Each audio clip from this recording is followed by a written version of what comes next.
A metropolis of 1 million people once pulsed with life deep within a sun-scorched desert. These were the architects of emptiness, master builders who crafted empires in lands we see only as barren. Their story is a forgotten chapter of human genius, and by the end you will understand the precise reasons their vast, planned cities now lie silent. We will uncover why civilizations that conquered the most extreme environments ultimately vanished, and what their ghost cities whisper about our own future on a changing planet. How do you build a world in a place defined by its absence of life? These master builders saw the desert not as a wasteland, but as a canvas. The term engineered emptiness captures a profound paradox: the deliberate creation of abundance in a landscape defined by its scarcity. This was not mere survival, huddling around a single oasis. It was about transforming vast, hyper-arid regions into the heartlands of empires, supporting cities of hundreds of thousands through sophisticated planning.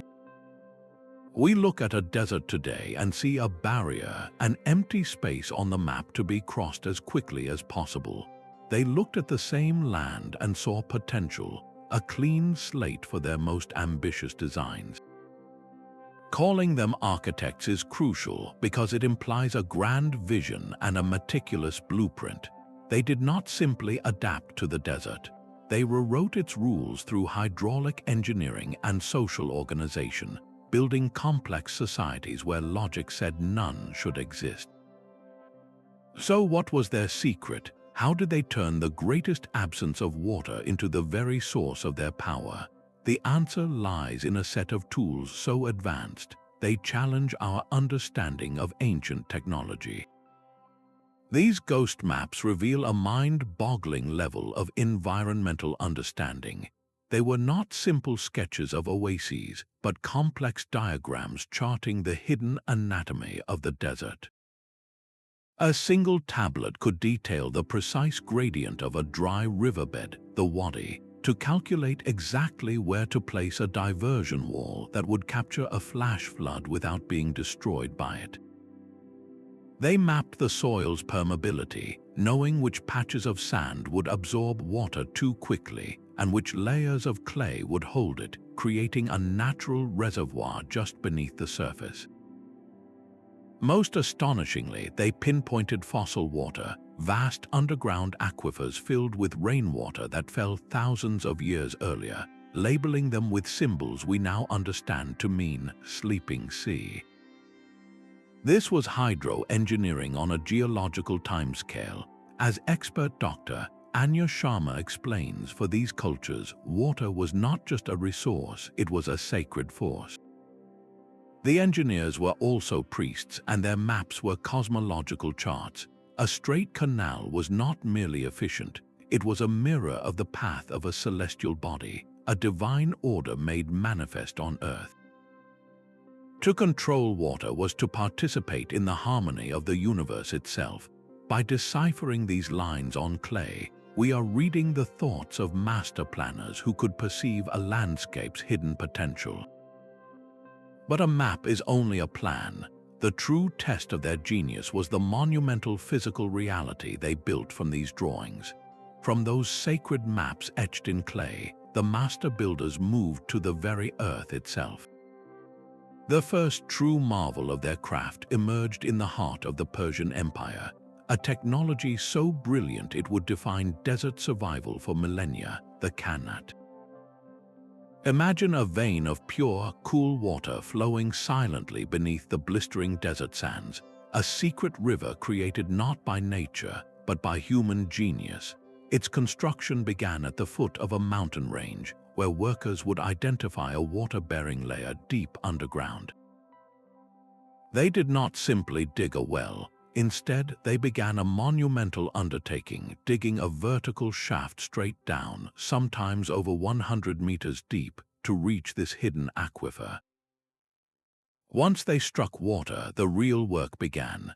A master tunneler would be lowered into that deep, dark shaft to begin digging a gently sloping horizontal tunnel back toward the distant plains where the city waited. Every 30 or 40 meters, another vertical shaft was dug down to meet the progressing tunnel.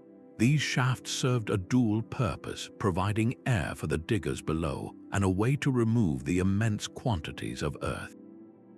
The slope of the tunnel was the project's most critical calculation. It had to be just steep enough for the water to flow by gravity alone, yet shallow enough that it did not erode the tunnel walls with its own speed. The result was a subterranean aqueduct, sometimes stretching for 30 miles or more, that delivered a constant, reliable stream of water from the mountains to the arid lowlands. This was a system designed with profound intelligence. By running the water underground, the Qanats solved the desert's greatest thief, evaporation. Under the sun, an open canal could lose more than half its water to the dry air. The Qanat lost almost none. The water emerged at the surface cool and clean, often feeding a series of canals that turned a barren landscape into a green paradise of orchards and fields. This was not just a pipe, it was an entire ecosystem generator. But the true wonder of the Qanat was not just its engineering, it was the society it built around it. Water from a Qanat was a shared resource, and its management required absolute precision and fairness. Complex legal codes emerged, dictating exactly how much water each farmer could take and on which days, measured by the flow through a standard-sized opening for a specific amount of time. This gave rise to a new profession, the water distributor, a trusted individual who ensured the rules were followed. The diggers and maintainers of the Qanats formed their own specialized guilds, passing down dangerous knowledge from father to son. Their work was perilous, involving tunneling through unstable ground, but it was honored as a vital public service. It was this silent, gravity-fed network that allowed magnificent cities like Persepolis to rise and flourish in what should have been an impossible location. The Qanat represents a philosophy of working in harmony with the land's natural gradients, a stark contrast to our modern reliance on powerful, energy-hungry pumps that forcefully extract water, often depleting ancient aquifers in just a few generations. The Qanat simply asks the water to flow where it naturally wants to go, a whisper of ancient wisdom against the roar of our machines. While the Qanat mastered the steady flow of mountain springs, another civilization perfected the art of catching water from the sky itself. Far to the west, in the canyons of what is now Jordan, the Nabateans built a city of impossible grandeur, Petra, a metropolis that seemed to drink the very air. Their genius lay not in tapping underground rivers, but in harvesting the desert's most chaotic and fleeting resource, the sudden, violent rainstorm. In a land that might see only a few inches of rain a year, and all of it falling in torrential downpours that could carve canyons in an afternoon, they engineered a landscape that functioned like a colossal catchment funnel. They turned the entire city and its surrounding cliffs into a single, integrated water collection machine. Every surface was calculated and carved to serve a hydrological purpose. Channels were meticulously cut along the faces of towering sandstone cliffs, invisible from the ground below, designed to intercept runoff from the high plateaus. These channels then fed into a network of ceramic pipes and deeper rock-cut conduits that snaked their way down into the heart of the city. But capturing the water was only half the battle. The flash floods that roared through the narrow gorges were powerful enough to destroy everything in their path. The Nabateans did not fight this power, they tamed it with brilliant subtlety. They constructed a series of dams and diversion walls, not to stop the floods, but to slow them. By checking the water's furious pace, they allowed heavy sediment to settle out, preventing the silting up of their precious reservoirs. More importantly, this slowing action gave the water time to seep down into the ground, deliberately recharging the natural aquifer beneath the city. This was a long-term strategy, a conscious effort to bank water within the earth itself for the long dry seasons. The most stunning example of this hydrological artistry is the Siq, the magnificent, narrow gorge that serves as the main entrance to Petra. Visitors today walk through its towering, winding walls in awe of the natural beauty, but they are actually walking through the centerpiece of the Nabatean water system. The entire Siq was engineered. The Nabateans paved its floor and carved a channel along one side, transforming the natural canyon into a controlled aqueduct that delivered water directly into the city. At its end, they built a massive dam to divert floodwaters away from the central tombs and temples, a structure so effective it was still functional 2,000 years later. This was a total system, a testament to an intimate, almost symbiotic relationship with a specific desert environment. They understood their land's unique personality, its rhythms and its rages, on a level we can scarcely comprehend. Their entire civilization was built upon this profound knowledge, which makes its eventual silence all the more haunting. What happens when such deep, place-specific wisdom is lost?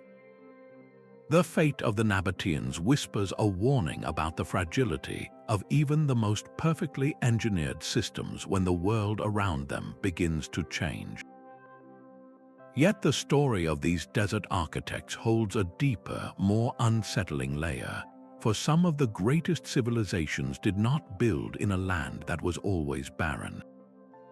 They built in a world that was turning to dust around them. This is the Green Sahara paradox. Just 5,000 years ago, the landscape we now call the Sahara was not a desert at all. It was a vast, rolling savanna, a green world teeming with life. Rainfall was plentiful, creating networks of lakes and rivers where hippos wallowed and elephants roamed. Human communities thrived in this environment, hunting, herding, and eventually farming. Among them were the Garamantes, a people who would become legendary for their own subterranean water systems, known as fagaras, similar to the Qanats of Persia.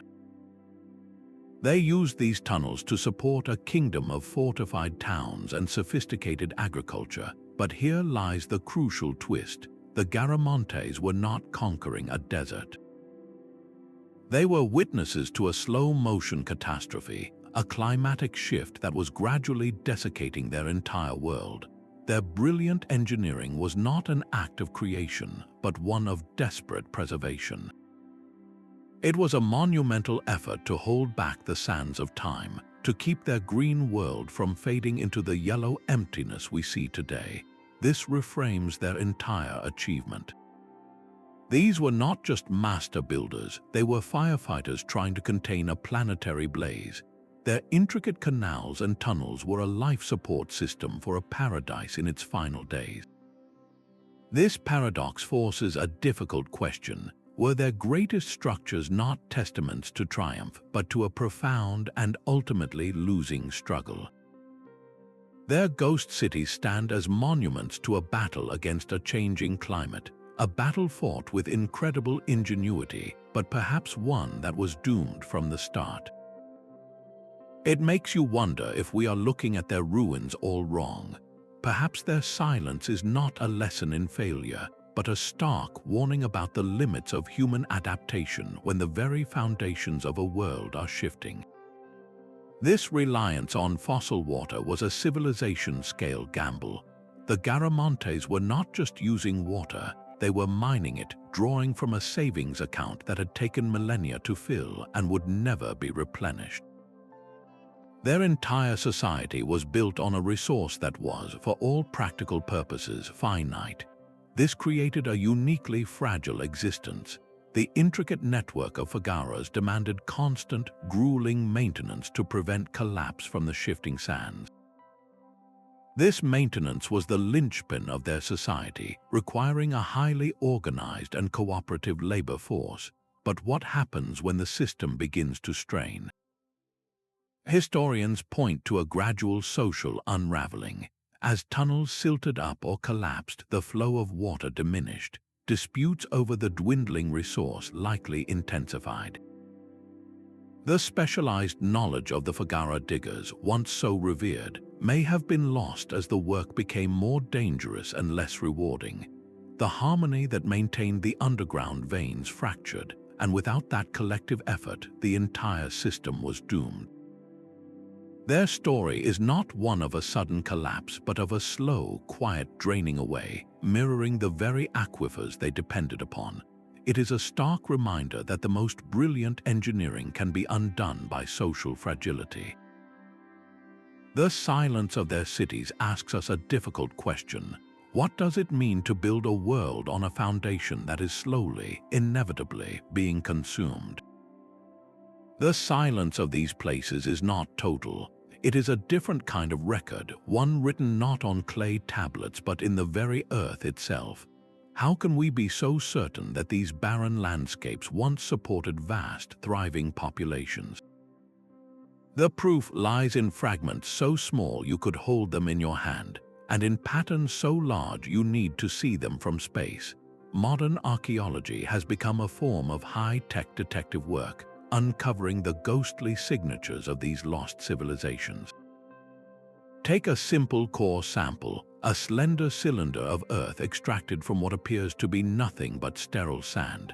Analysis of that soil under a microscope can reveal a stunning secret, a layer rich with ancient pollen from date palms, wheat, and olive trees. This is the invisible dust of a forgotten harvest, a direct chemical witness to fields that flourished where only rock and sand remain today.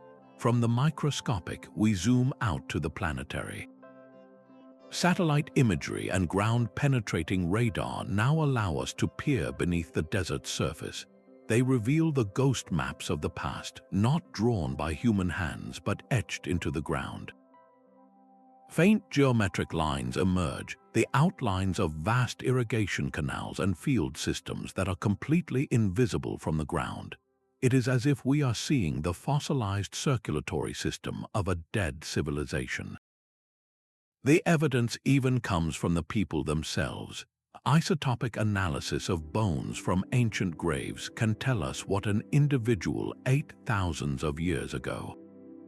The chemical signature in their remains shows a diet rich in cultivated grains and water-intensive plants, proving they were not desperate nomads, but well-fed citizens of a complex agricultural society.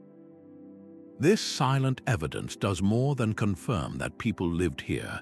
It tells us they lived well. They enjoyed a stable, varied diet made possible by their extraordinary engineering.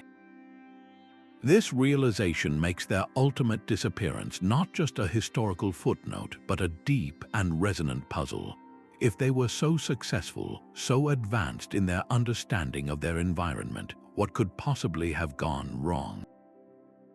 The answer forces us to look beyond the grand monuments and clever water systems, to the delicate web of assumptions that held their entire world together.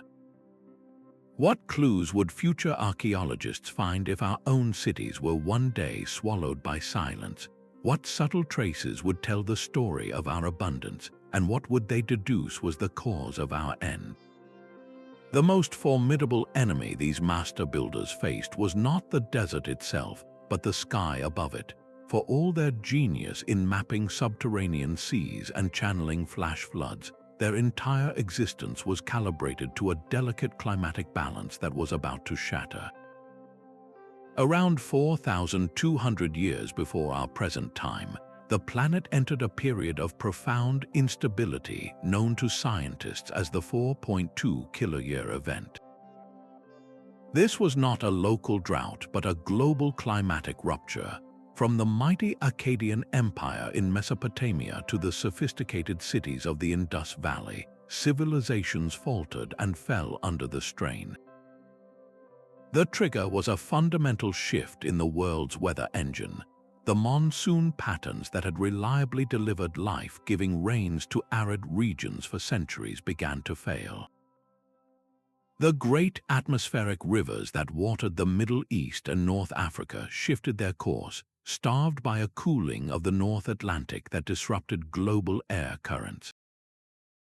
In practical terms, this meant the rain simply did not come. A single failed season was a hardship.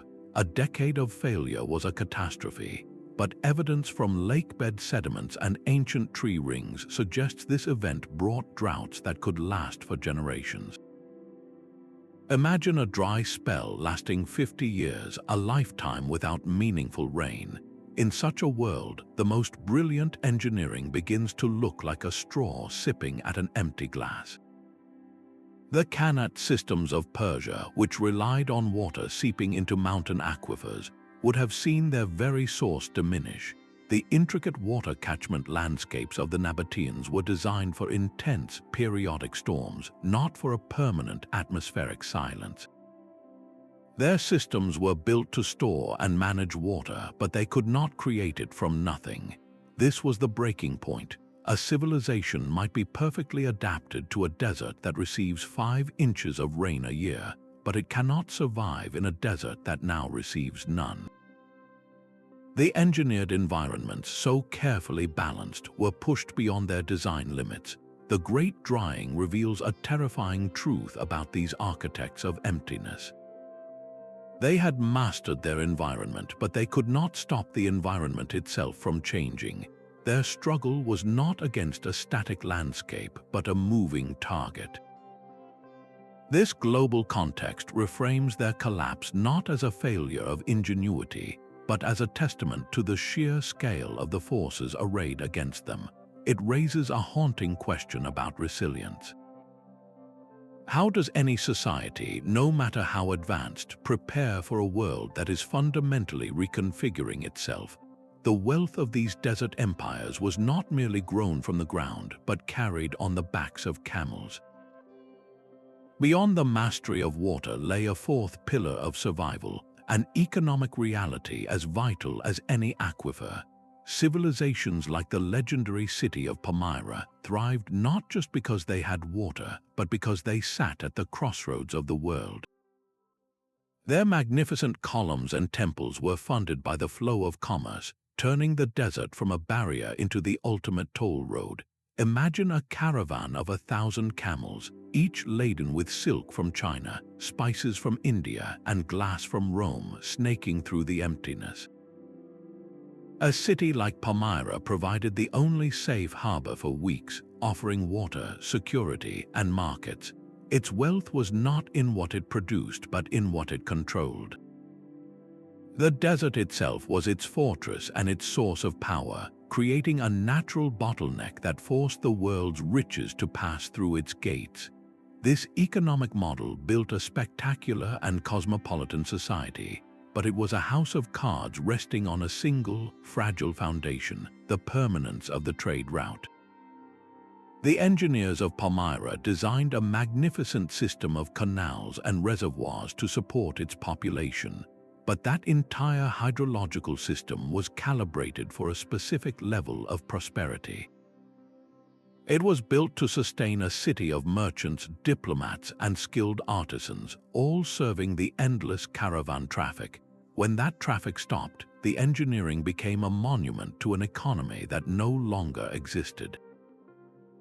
The end often came not from a drought of water, but from a drought of coins. Political upheaval in neighboring empires could make the land routes too dangerous. But the more profound shift was technological. The development of more reliable and capacious sailing ships began to offer an alternative. Why risk the bandits and the blistering heat of the desert when a ship could carry 10 times the cargo for half the cost? Slowly, inevitably, the caravans grew smaller and less frequent. The economic lifeblood of the Oasis city drained away far more quickly than its water reserves ever could. The sophisticated water system, once a symbol of its power, became an unsustainable burden to maintain for a shrinking, impoverished population. This reveals a brutal truth about sustainability. A civilization can be perfectly engineered for its physical environment, yet remain utterly vulnerable to shifts in the invisible networks of trade and ideas. The social fabric, woven from threads of specialized skills and complex cooperation, frayed once the wealth that sustained it disappeared. What use is a master water distributor when there are no merchants left to pay for his services? The silence of Palmyra asks us to consider the hidden dependencies of our own world. How many of our cities are modern oases, thriving only so long as a particular river of commerce continues to flow? Even the most brilliant engineering is only as strong as the human trust that maintains it. A qanat or a fagara was not a self-sustaining machine. It was a living organism that demanded constant collective care. The social contract that bound these societies was written in water.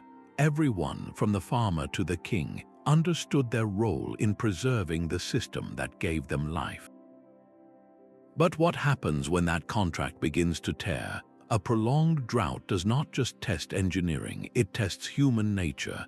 As water levels dropped, the very infrastructure built for sharing could become a weapon for control.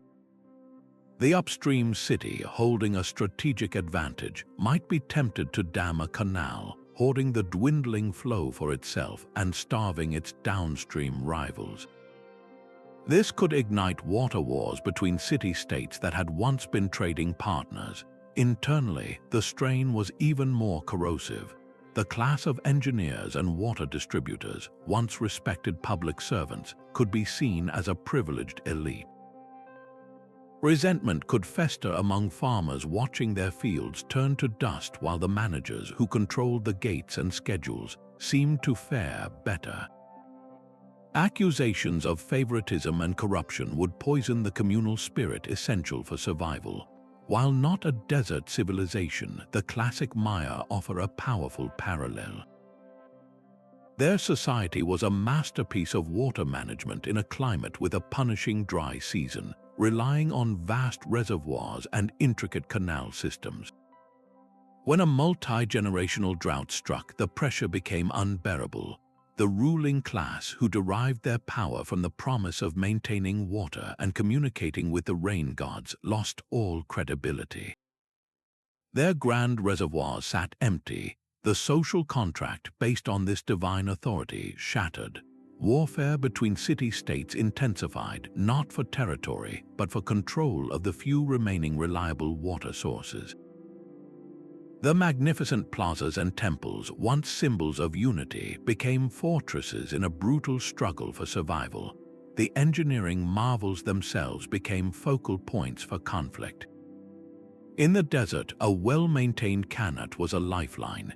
A neglected one, clogged with sand and collapse, was a tomb.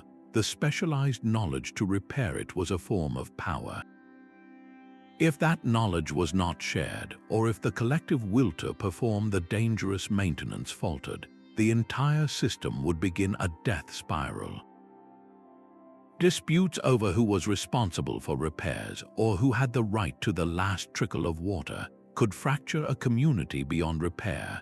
This human element, the slow erosion of cooperation under the relentless pressure of scarcity, is often the final, quiet collapse. The archaeological record holds subtle evidence of this social fracture. We find hastily built walls partitioning once public waterways, a sign of new, desperate boundaries. Inscriptions shift from celebrating communal projects to glorifying a ruler's victory in a battle over a spring. The silent ruins of these cities ask us a difficult question. How many of our own systems, from power grids to food supplies, rely on a fragile web of trust and cooperation that could unravel when truly tested? A massive stone dam stands alone in the wilderness, its sluice gates choked with centuries of accumulated sand. This is the Ozymandias moment for the Architects of Emptiness, the stark irony Percy Bysshe Shelley captured in his poem of a boastful king. The inscription on the fictional statue, "Look on my works, ye mighty, and despair," is met only by the endless level sands.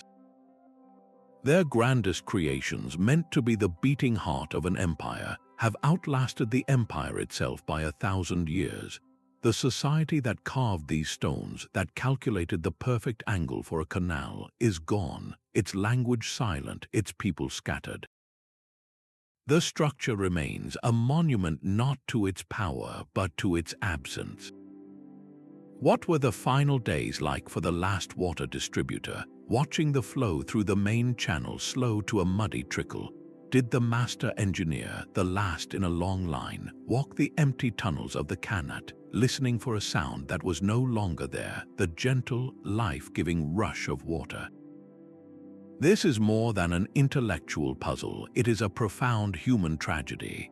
It was a struggle not just for survival, but against oblivion, a desperate attempt to etch a permanent mark on a landscape that was determined to erase them. The sheer silence of these places speaks of the ultimate fragility of human ambition. Yet, this pattern of rise and fall is so consistent that the rare exceptions to the rule become even more startling. What secret did a handful of civilizations uncover that allowed them to defy the desert's reclaiming hand for centuries longer than their neighbors? Yet against this bleak pattern of silence, a single voice has whispered continuously for thousands of years. The Siwa Oasis, a lush island of date palms and olive trees deep in the Egyptian desert, has never been abandoned. Its survival offers a crucial clue, a control group in our grand historical experiment. Why did Siwa endure when empires of stone and ambition turned to dust? Its secret lies not in a single miracle, but in a powerful convergence of geography, culture, and sheer luck. First, its foundation is a hydrological marvel, the legendary spring of the sun. This is not a mere trickle of water, but a vast artesian fountain that bubbles up from an ancient aquifer with such force and volume that it has sustained life for millennia without ever running dry. This natural endowment provided a stability that engineered systems like the Fagaras could never quite match. Second, its isolation was a paradoxical shield. Located far from the major trade routes and power struggles that consumed cities like Palmyra, Siwa was simply too remote to be a tempting target for conquest. It avoided the devastating water wars and economic collapses that shattered more connected civilizations. Its obscurity became its armor, but the most profound reason for its persistence is cultural. In Siwa, water conservation is not a law, it is a religion woven into the very fabric of daily life. For generations, a council of elders has meticulously governed every drop, enforcing strict, traditional rules for irrigation that prioritize the long-term health of the aquifer over short-term gain. The famous olive and date groves are irrigated using a method called gout, where each tree is planted in a deep crater, allowing water to pool directly at its roots, minimizing waste through evaporation. This is a society that instinctively understands that its survival depends on a sacred balance. Siwa's continuous habitation proves that desert life is not inherently impossible. It shows that when a resilient natural resource is matched with a deeply conservative and adaptive culture, a civilization can achieve a state of equilibrium, weathering climatic shifts that would break more ambitious, more expansive empires. It stands as a quiet, living monument to a different path, one of stability over growth and conservation over consumption. But what if adaptation does not mean staying put? What if the ultimate survival strategy is not to build a perfect system in one place, but to possess the wisdom to move when the land can no longer support you? The enduring oasis of Siwa represents one path to survival, a life of deep roots and careful conservation. But there exists another, far more widespread architecture of emptiness, one built not from stone but from motion. While the great cities rose and fell, the true masters of the desert were always on the move. The Bedouin, the Tuareg, and countless other nomadic cultures perfected a form of engineering that left no grand ruins because their masterpiece was a way of life itself. Their genius lay in a profound, intimate knowledge of the desert's subtle language. They could read the landscape like a map, knowing that a certain cluster of hardy tamarisk shrubs hinted at a water table just a few feet below the surface. They navigated vast, featureless seas of sand by memorizing the unique shapes of individual dunes, understanding how the wind sculpted them over time. Their calendar was written in the stars, and their survival depended on a social technology as vital as any qanat, the sacred law of hospitality. In a land where a stranded traveler faced certain death, the obligation to offer food, water, and shelter to a stranger for 3 days was not just courtesy, it was a fundamental survival pact for the entire region. This code ensured that knowledge, news, and genetic diversity could flow safely across the emptiness, binding scattered groups into a vast, invisible network. Their physical infrastructure was portable and elegant. A goatskin water bag treated to keep its contents cool, a woven wool tent that could be dismantled and loaded onto a camel in an hour, providing insulation from the blistering day and the freezing night. They lived on the milk and meat of their animals, creatures uniquely adapted to turn sparse desert vegetation into sustenance. This lifestyle was the ultimate in sustainability. They took only what the land could replenish, and then they moved on, allowing the fragile ecosystem to recover. Their footprint was so light that archaeologists struggled to find traces of their ancient camps. This nomadic existence presents a radical challenge to our traditional view of civilization. We often equate progress with permanence, with towering monuments and settled cities. But the nomads achieved a profound resilience through adaptation and mobility.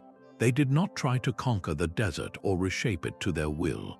Instead, they mastered the art of flowing through it like water finding its path through sand. This raises a haunting question about the silent cities we have explored. Was their greatest weakness not a failure of engineering, but the very ambition to be permanent? Did their magnificent, static structures ultimately make them more vulnerable to the shifting climate and economies that the nomads simply moved away from?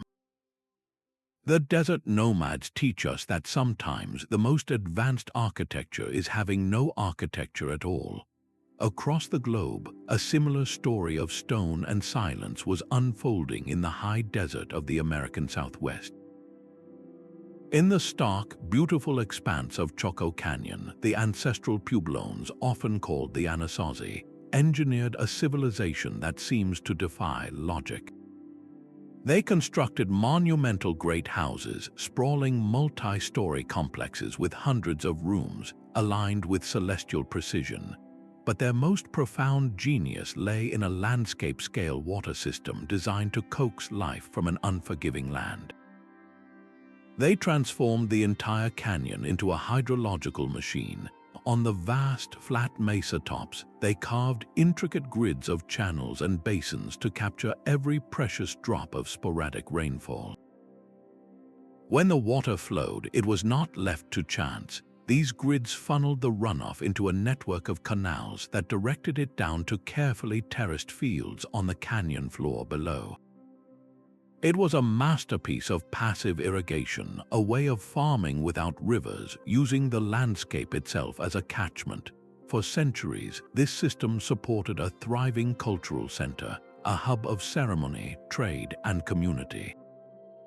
Then, by the 1300s, the canyon fell completely silent. The haunting cliff dwellings of Mesa Verde, built into sheer rock faces and accessed by secret handholds, were abandoned, sometimes with pottery and tools left behind as if the inhabitants intended to return any day. This sudden departure is one of archaeology's most enduring puzzles. The leading suspect is a mega drought, a climatic shift so severe it may have lasted for more than 50 years. An engineered system can manage scarcity, but it cannot create water from a sky that has turned to brass. Yet climate alone may not tell the whole story. To build their great houses, the ancestral Puebloans needed vast quantities of timber, leading to widespread deforestation of the surrounding pinon and juniper forests. Without the roots of these trees to hold the soil in place, the rare but violent rains would have washed away the precious topsoil, choking their intricate grid systems with sediment and salt. This environmental degradation, combined with the prolonged drought, could have pushed their society to a breaking point. Some archaeologists suggest this strain led to social unrest, perhaps conflict over dwindling resources that shattered the very cooperation that built the canyon in the first place. Their story is a powerful New World echo of the old, a clear signal that the challenges of building in arid lands were a universal test of human ingenuity. The empty great houses of Choco Canyon stand as a solemn reminder that even the most perfectly adapted systems have a limit. The desert holds memories not in stone but in sound. Scattered across the map of the Sahara are names that whisper of a world long vanished. A place called Well of the Giraffe, another named River of the Lion. To a modern traveler, these names seem like absurd mistakes. There are no giraffes here, no lions prowling riverbanks that have been dust for 5,000 years. These are not errors, they are linguistic fossils preserved in the language of the people who live there today, a direct and haunting echo of a time when their ancestors looked out upon a green savanna. The names are a ghost image, a verbal snapshot of an ecosystem that has completely disappeared. They are perhaps the most intimate evidence we have because they represent not a grand engineering plan, but the everyday reality of people who named their landmarks after the animals they actually saw. Philologists, the detectives of language, trace the evolution of these words across centuries. They follow the syllables back through time, watching as a word for forest slowly morphs into a word for a sacred grove, and then finally into the name of a single, lonely acacia tree surviving in a vast emptiness. The very name Nabatean, the master water engineers of Petra, is itself believed by some scholars to be derived from an ancient root word meaning to spring forth or to drip, linking their identity directly to their supreme skill. This is a subtle but profound form of archaeology. It requires no shovels, only a deep understanding of how language carries history within it, how the stories of a landscape are encoded in the names its inhabitants give to their world. The land itself has forgotten its lush past, but human language, passed from parent to child for generations, has held onto a secret it no longer fully understands. We are only now, with the tools of historical linguistics, beginning to decipher this forgotten diary written in place names, relearning an environmental history that the desert has tried so hard to erase. The silent ruins of Choco Canyon and the whispering place names of the Sahara speak of a universal human challenge. Today, that challenge is being met with the full force of 21st century technology, creating a modern echo of those ancient empires in the neon glow of Las Vegas. This city is a spectacular monument to a new kind of desert architecture, one that relies not on gravity and subtlety, but on colossal force and energy. Its lifeblood is the Colorado River, harnessed and redirected by the monumental Hoover Dam, a structure of such scale it would be unimaginable to the Nabatean engineers. Where they built delicate channels to guide flash floods, we have built a machine that holds back an entire river, creating a reservoir so vast it can be seen from space. The water for Las Vegas travels hundreds of miles through concrete aqueducts, pumped across mountain ranges with an immense expenditure of energy. This is the fundamental difference in philosophy. The ancient qanat was a whisper, a gentle suggestion to the water to follow its natural path. Our modern systems are a roar, a command issued by powerful pumps that defy gravity and geography. The question is not whether this works. The glittering skyline is proof that it does. The question is whether this represents a sustainable evolution of desert living, or if we are simply repeating the old patterns with far greater power and therefore far greater risk. Las Vegas, like Palmyra, is an oasis built on an economic premise, a river of tourism and entertainment that pays for its imported water. But the Colorado River itself is now over-allocated, its flow diminished by a decades-long drought in the American West that many scientists link to a changing climate. The very foundation of this modern desert empire is shrinking. The city has made impressive strides in water conservation, with strict rules on lawns and advanced recycling systems, yet its existence remains a high-stakes gamble on a resource that is no longer reliable. Is this the future the architects of emptiness would have built if they had our technology? Or does the silent fate of Petra and the Garamontes suggest that any system, no matter how powerful, has limits when the climate itself shifts? The ancient ruins force us to look at our own gleaming cities and ask a deeply uncomfortable question. Are we the new master builders, or are we simply constructing the most spectacular ghost maps the world has ever seen? The ghost maps of these civilizations have remained hidden for centuries, buried under layers of sand and the passage of time. Our ability to finally see them clearly is a revolution born not from shovels but from the sky. Satellite archaeology has become our time machine, using technologies that peer through the Earth's surface to reveal the breathtaking scale of what was once there. Instruments like LIDAR, which stands for light detection and ranging, work by firing millions of laser pulses from an aircraft or satellite toward the ground. The time it takes for each pulse to bounce back creates an incredibly detailed, three-dimensional map of the terrain, effectively digitally stripping away vegetation to reveal the subtle contours of the land beneath. What looks like a flat, featureless plain from the ground is suddenly shown to be etched with the geometric patterns of long-vanished farms, the straight lines of canals, and the faint ruts of roads that connected cities we never knew were neighbors. Multispectral imaging adds another layer of vision. Different materials reflect light in unique signatures even when buried. By analyzing these light signatures beyond the range of human sight, scientists can detect the chemical residue of ancient human activity. The ghost of a mud brick wall, long since melted back into the earth, still alters the soil's composition in a way that appears as a clear, sharp line from orbit.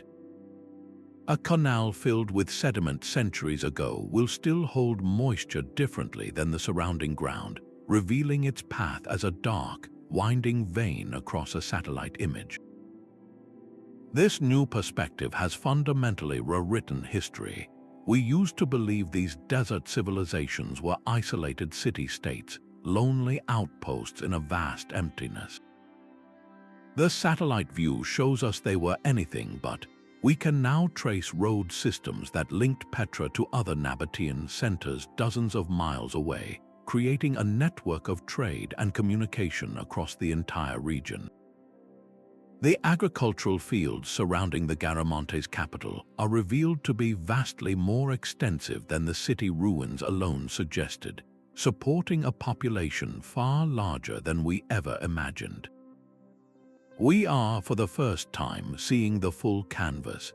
It is like looking at the blueprint for an entire civilization, appreciating the sheer, staggering ambition of their territorial planning. This grand, interconnected view forces a new question. If their physical works were this sophisticated, what kind of mind was required to conceive of them? The scale of their achievement points to a sophisticated intellectual toolkit, a way of thinking about the world that was as advanced as their engineering. Their genius was not merely in moving earth and stone, but in moving ideas. These master builders possessed a sophisticated intellectual architecture, a knowledge system that seamlessly wove together the rhythms of the sky and the mathematics of the land. The precise alignment of a ceremonial building was not just for show, it was a functional calendar carved in rock. By observing where the sun rose on the summer solstice, they could predict the arrival of the monsoon winds with astonishing accuracy, timing their planting cycles to the very week. This celestial knowledge was a matter of survival, a way of syncing human activity with the desert's unpredictable heartbeat. But reading the stars was only half the equation. The other half was a triumph of applied mathematics. How do you ensure a 30-mile-long qanat tunnel maintains a perfect, gentle slope, dropping just a few centimeters every kilometer, using only ropes, stakes, and simple water levels? The calculation required a deep understanding of geometry and trigonometry, a practical math passed down through generations of engineers.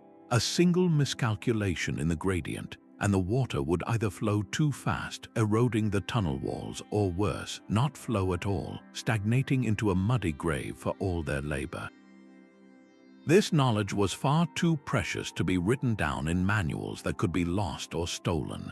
Instead, it was encoded into the culture itself, embedded in the very stories people told. A constellation's myth might secretly chart the rainy season, while a ritual dance could mimic the path of water through an irrigation canal, teaching the principles of flow and distribution to every new generation. This was a holistic science where the environment, the heavens, and human society were seen as interconnected parts of a single, living system. The true collapse of these civilizations may have begun long before the last well ran dry. It started when a generation failed to learn the star law, when the mathematical formulas for canal gradients were forgotten, when the rituals that encoded ecological wisdom became empty gestures. The loss of this integrated knowledge was a silent catastrophe, severing the vital link between the people and the intelligence that had sustained them for centuries. It raises a haunting question for our own data-driven age. What intricate, place-specific wisdom have we already forgotten in our reliance on universal technology? And when our own systems are stressed, will we remember how to read the world without a screen? A city weakened by thirst and hunger has few defenses against an invisible enemy. While the great stresses of climate and conflict carved the broad outlines of collapse, the final, quiet emptying may have been hastened by a wild card, the arrival of pandemic disease. These sprawling trade networks, the very source of their wealth, became a lethal double-edged sword. The same caravans that brought silk and spices also carried unseen passengers, pathogens to which the isolated populations of an oasis had no immunity. Imagine a merchant unknowingly infected, arriving at the gates of a city already rationing its water. In a crowded, stressed community, a disease like plague or smallpox would have spread with terrifying speed. There is rarely direct evidence of such events in the ancient desert. Bones do not easily preserve the signs of fast-acting illnesses, but the historical pattern is undeniable. A society operating at its limits has no resilience left. The loss of even a fraction of its population to disease can snap the delicate threads holding the civilization together. Who is left to maintain the qanat tunnels if the skilled diggers perish? Who enforces the water distribution schedule if the administrators are gone? This is the concept of a perfect storm where multiple crises converge, each one amplifying the others.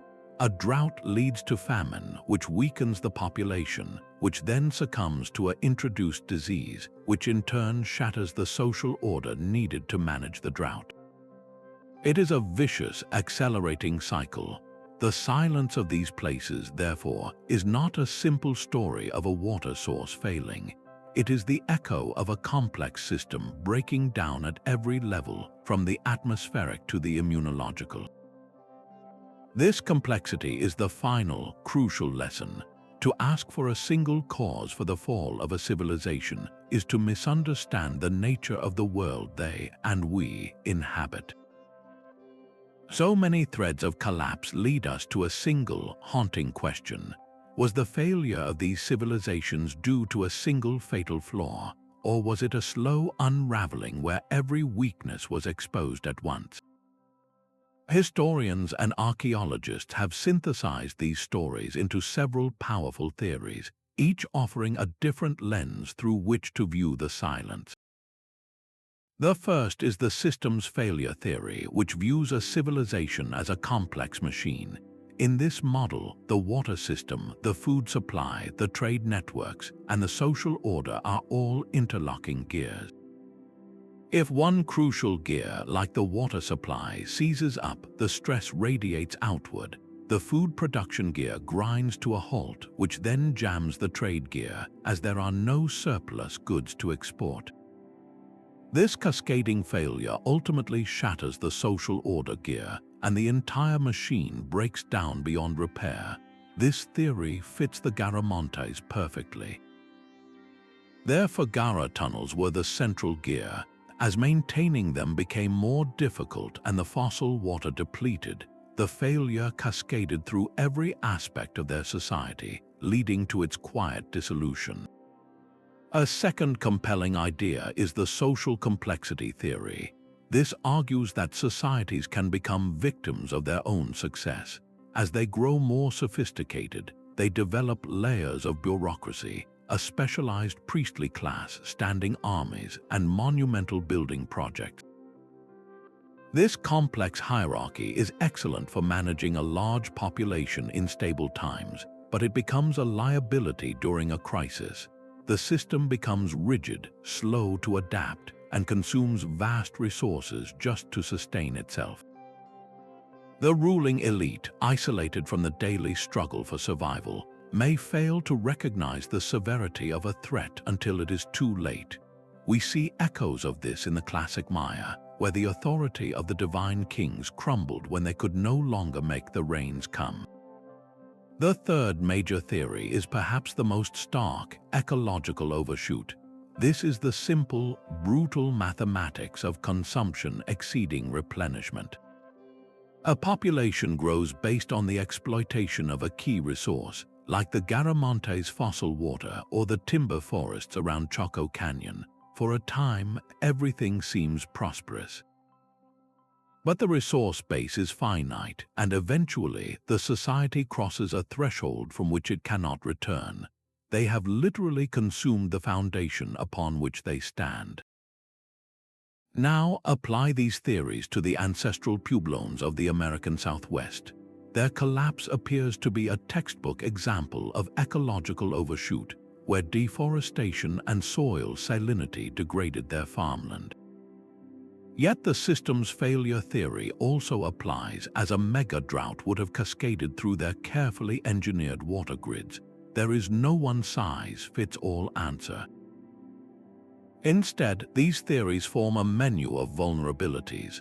A society might be robust in one area, like the Nabateans' brilliant engineering, but exquisitely vulnerable in another, like their dependence on a trade economy that could vanish with a shift in shipping technology.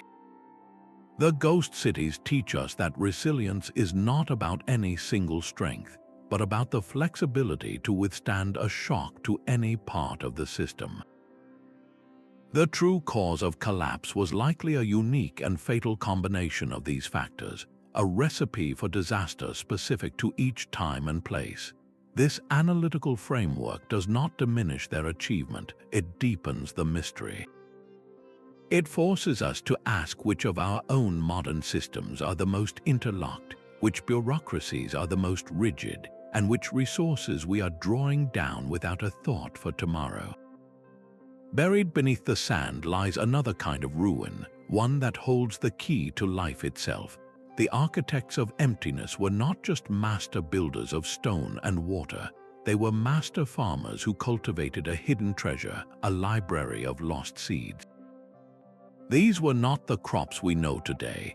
They developed highly specific varieties of grains, legumes, and fruits uniquely adapted to hyper-arid conditions, plants that could thrive on minimal water and tolerate saline soils. Their agricultural techniques were equally ingenious. The ancestral Puebloans practiced something we now call dry farming, a method that did not rely on irrigation canals at all. Instead, they used a combination of widely spaced planting and special terracing to maximize the capture of every single drop of rain directly at the root zone, drastically reducing evaporation. They understood soil management on an intimate level, using crop rotation and specific planting patterns to preserve precious moisture and fertility. This entire agricultural toolkit, refined over centuries, was a masterpiece of adaptation, and with the collapse of their civilizations, this profound knowledge simply vanished. The specific seed strains died out in the fields, and the intricate calendar of planting and harvesting was forgotten. For centuries, this loss was immeasurable. But today, in research stations and experimental farms, a remarkable reversal is taking place. Archaeobotanists, scientists who study ancient plant remains, are piecing together this lost agricultural wisdom. They analyzed desiccated seeds found in ancient storage jars, seeking genetic clues for drought resistance. They are actively reviving and testing ancient planting methods, discovering that the dry farming techniques of the Anasazi can produce surprising yields in our modern droughts. The architects of emptiness, it turns out, may have left behind their most vital legacy not in their silent cities, but in the very principles of survival they encoded in the land. Their failures and successes are becoming a crucial blueprint for resilience in our own warming world, offering a path forward written in the dust of the past. The silent ruins we study are not just academic puzzles. They are places that still hold profound meaning for living peoples. The excavation of a site like Choco Canyon or the ancient Garamontes territory raises difficult questions about who truly owns the past. For decades, the standard practice was for foreign archaeological teams to arrive, unearth spectacular artifacts, and carry them off to museums thousands of miles away. This act, while increasing global knowledge, often felt like a second plundering to the descendants of those very builders. The emptiness of these places is an illusion. They are not empty of memory, of spiritual connection, or of cultural identity. A broken pot shard is not merely an object for dating. To a descendant community, it might be a tangible link to an ancestor, a fragment of a story that has been passed down orally for generations. The issue of cultural patrimony, the legal right of a community to its own cultural heritage, has become a central ethical challenge in modern archaeology. The damage goes beyond official digs. The illegal looting of these sites for the international antiquities market is a catastrophic loss. Looters are not careful scientists. They tear through ancient walls and burial grounds with shovels, destroying the fragile context that tells us how people lived, what they ate, and how they were organized. They steal the beautiful objects, but in the process, they erase the information, leaving behind a crime scene where the story is permanently shattered. In response, a new model is emerging, one based on collaboration rather than extraction. This means archaeologists no longer arriving as outside experts, but inviting members of local and indigenous communities to be partners from the very beginning of a project. They work together to decide what questions to ask, which areas to excavate, and most importantly, what happens to the artifacts after they are found. In some cases, the decision might be to rebury sacred objects, to leave certain areas untouched out of respect. This shift acknowledges that scientific data is only one kind of knowledge. The oral histories, the traditional place names, the spiritual understandings of the landscape held by descendant communities provide a depth of interpretation that no outsider could ever achieve on their own. The ethical dimension transforms these ghost cities from relics of a dead past into active participants in a living present. The silence is not an invitation to simply take, but to listen.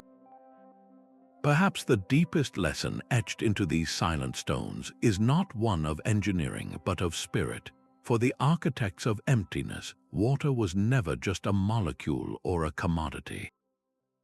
It was a sacred force, a divine gift that demanded not just management but reverence. The Nabateans did not merely build dams, they dedicated them to their chief water god, Decipher, believing the flow itself was his blessing.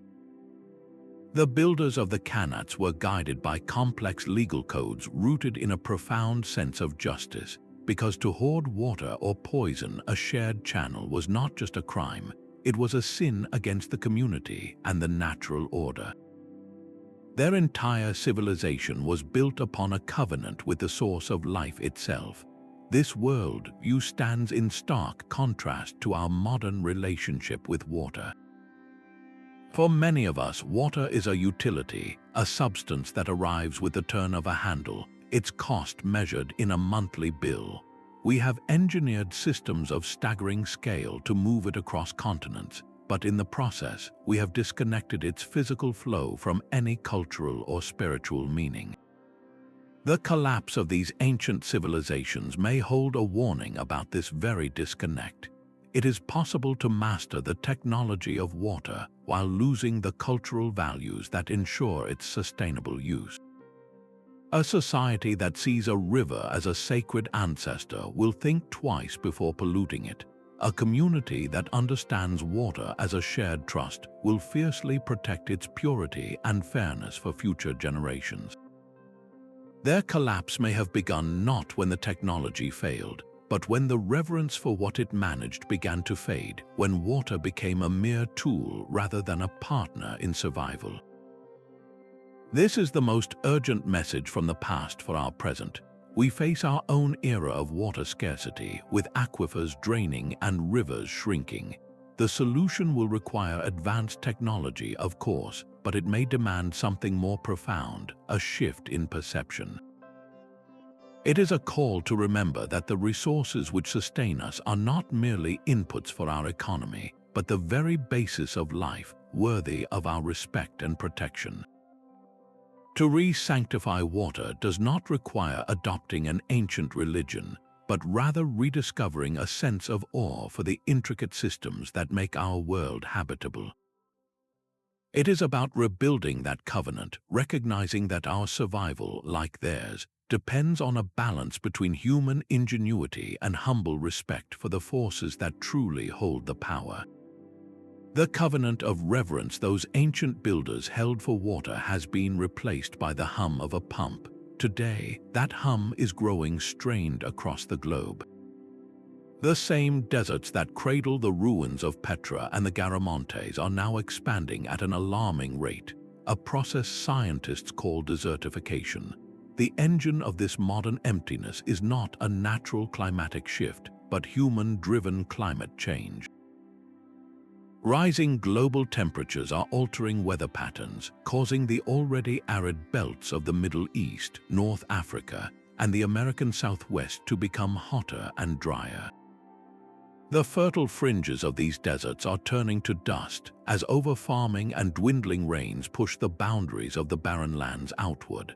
We are not just witnessing a change in the climate, we are actively engineering a new emptiness, a vast and silent landscape of our own making. This creates a chilling symmetry with the past. The architects of emptiness built their civilizations in a desert, only to be undone when the climate turned against them. We are building our civilizations in a wide range of environments, but our collective actions are turning those environments into a desert. The ghost maps of the past are becoming blueprints for a potential future. Major cities from Phoenix to Amman now face water stress levels that would have seemed unimaginable just a few decades ago, their reservoirs shrinking and aquifers draining at an unsustainable pace. The sophisticated technological systems we rely on, from massive desalination plants to continent-spanning aqueducts, are the modern equivalents of the Qanat and the Fagara. They are brilliant, but they are also incredibly energy-intensive and vulnerable to the very changes they are trying to combat. A prolonged drought can cripple them, just as it crippled the ancient systems. The question is no longer whether we are master builders, but whether we are building with the same fatal blind spots as our predecessors. Are we, too, creating magnificent structures on a foundation that is slowly being consumed? The silence of the past was a tragedy. The silence of the future would be an echo we chose to ignore. Their silent cities were not monuments to a foolish gamble, but to a profound vision. These architects of emptiness looked upon austerity and saw the blueprint for abundance, transforming want into wonder through sheer ingenuity. Their rise and fall weaves a complex tapestry where brilliant adaptation is forever intertwined with a deep vulnerability to the immense forces of a changing world. The ultimate lesson carved into their ruins is that engineering alone cannot guarantee survival. True resilience is a delicate harmony, a symphony that must balance advanced technology with a sustainable economy, unshakable social cohesion, and above all, a reverential understanding of the living systems that support us. As our own planet faces unprecedented ecological stress, their ghost maps become more than historical curiosities. They are silent sentinels, standing watch over time to offer both a stark warning and a soaring inspiration. They warn of the peril that comes from overreach, from building a society that consumes its own foundation. Yet they also inspire with breathtaking proof of what human creativity can achieve when pushed to its limits. The legacy they left blowing in the desert winds is not an answer but a profound and urgent question. As we chart our own course into an uncertain future, will we be wise enough to read the patterns they left in the sand? These silent stones have shared their story, but the conversation is far from over. Which of these desert mysteries captures your imagination the most? Is it the ghost maps of the Nabateans, the slow fade of the Garamontes, or the sudden silence of Choco Canyon? Perhaps you see parallels in the world today. Do you believe modern societies are truly heeding the lessons of these ancient architects, or are we repeating their patterns on a planetary scale? Your perspective is a vital part of this exploration, so please share your thoughts in the comments below. If this journey into the past has sparked your curiosity, be sure to subscribe and tap the notification bell. Our next investigation into history's greatest enigmas is already taking shape, and we would not want you to miss a single discovery. Thank you for joining us on this path through the sands of time.